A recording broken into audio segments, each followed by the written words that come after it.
It got destroyed in a cataclysm in the same way that Atlantis got destroyed in a cataclysm about 12,000 years ago. So, but there are markings that you'll see in Tulum. One of the symbols for Atlantis was a trident. The trident, because it was the symbol of the sea, where they were masters of the sea, and it was the symbol of Poseidon, who was the god of Atlantis. The two main gods and goddesses of Atlantis, according to Plato, were Poseidon, god of the sea, and Athena. And so that's really the reason why Athens in Greece was named Athens, after Athena. Because the Greeks prided themselves on beating the Atlanteans in battle. But then after that, they adopted Athena and named it Athens. That was way back. So that symbol of the trident, you'll find it reestablish these connections with the Maya, which you knew of from Edfu, from the writings of Edfu that talked about the land across the way. So he sent his boats out. These were the same boats that were buried at the Great Pyramid. Everyone wonders why there's these boats buried at the Great Pyramid. The solar boats, yeah. The solar boats, right? So they still have them? There's one that's remaining. The other one was completely destroyed when they found it. Right. So there's one that they have restored. These boats were more seaworthy than Super large. Columbus's boat. Yeah. Okay. Very much so. So there's no reason why they couldn't have gotten across the ocean.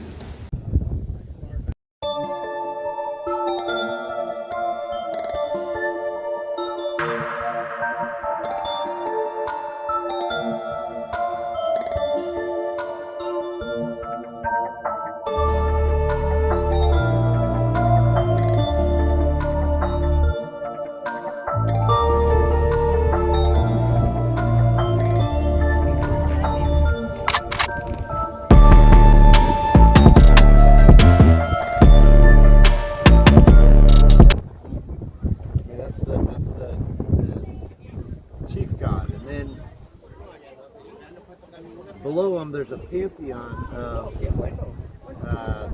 22 different, like, minor gods. And normally when they depict them, they'll depict them on a cibola tree. And so each branch of the tree represents one of these 22 gods. And then they build the temples according to the cibola tree. Why this is significant is that within the Kabbalistic tradition, so keep in mind this Mayan cosmology came out of the Atlantean tradition way back. The Kabbalistic tradition came out of the same thing, which is the reason why on the Kabbalistic tree there are 22 paths that connect 10 main Sephiroth, right? So it's the same principle.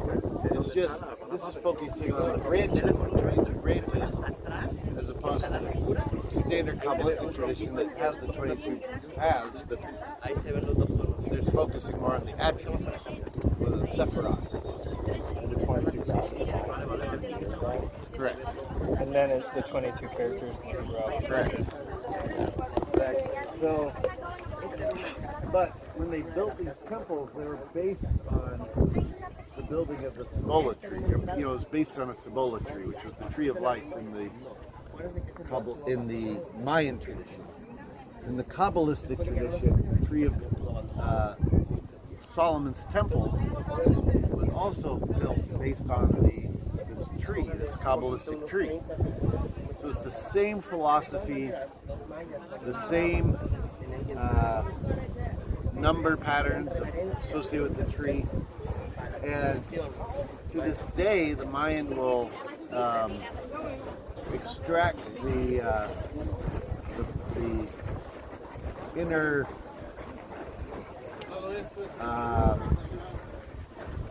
wood of the Cibola tree. And they turn it into incense. It smells like frankincense. And it was called, the Spanish called it St. Paulo, or St. Paul. You know, but Palo Santo, yeah. You know, but according to the Mayans, it was just the wood of the Cibola tree, the tree of life. So, and it smells like frankincense. And oftentimes they'll do a ceremony. Anytime they do a ceremony, before they do the ceremony, they'll burn this incense, and they will almost bless you with it, because they say it opens up your 7 openings. This is Kapal, right? Yeah. Right. Yeah. Well, but it's the Mayan. So It's under a Kapal. it's the same, you know. Yeah, it's from a tree. It's just people don't look at it that way because they look at them as different cultures and independent. They don't realize they're all the same thing. And if you doubt that within the Kabbalistic tradition, there's these identifications. All you have to do is read the Zohar. And in the Zohar, with this text, which the Templar Order found in the 1100s, brought it to Spain to be and they gave it to Jewish communities to translate. And this is according to standard rabbinical tradition.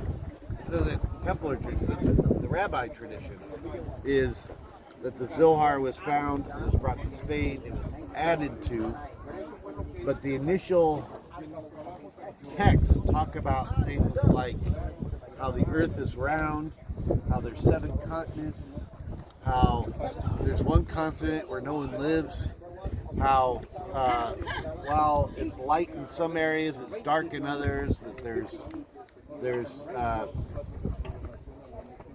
everything describing how the earth is set up. And the only way they could have known that is from a previous civilization who cataloged all of that, and the tradition was being passed on.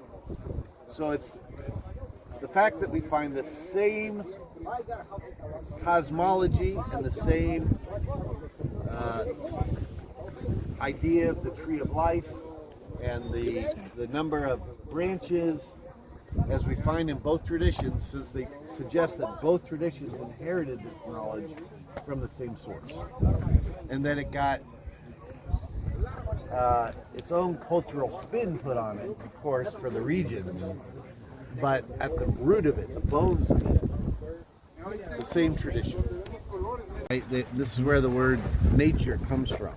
And so there were aspects of nature that they were paying homage to. So like, for example, this one's dedicated to the god of the wind. And, you know, you can kind of see why. I mean, they put it up here because it gets the wind, the breeze, you know. Or I would associate more with the air god than the wind god. You know? But they As an alchemical They actually used those. They understood and used those classical elements in the same way that you find across the ocean in Egypt and the Greeks and the whole alchemical tradition. So like this would have been from a alchemical standpoint. This would have been where products were taken to be distilled, right? Which is a process of turning something liquid into a steam or an air to then capture it. And so that's why it would be associated with the air god. But each of these have a different. Oh, look at as you say that. Wow, come on. That's great. Let's go. Along the coast. Good timing. Wings are even larger than I would think. Pelicans. Pelicans, yeah. Right, which is appropriate. That's an alchemical symbol, pelican. Yeah. But The bebes. yeah.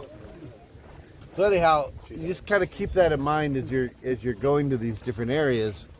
There are star constellations that each temple are associated with, and there are elements that each of these temples are associated with, and there are attributes that each of these temples are associated with. So the whole place was, even though it was a port, and this is where people would go to trade and to do business, they also came here to worship. It was an integral part of the process.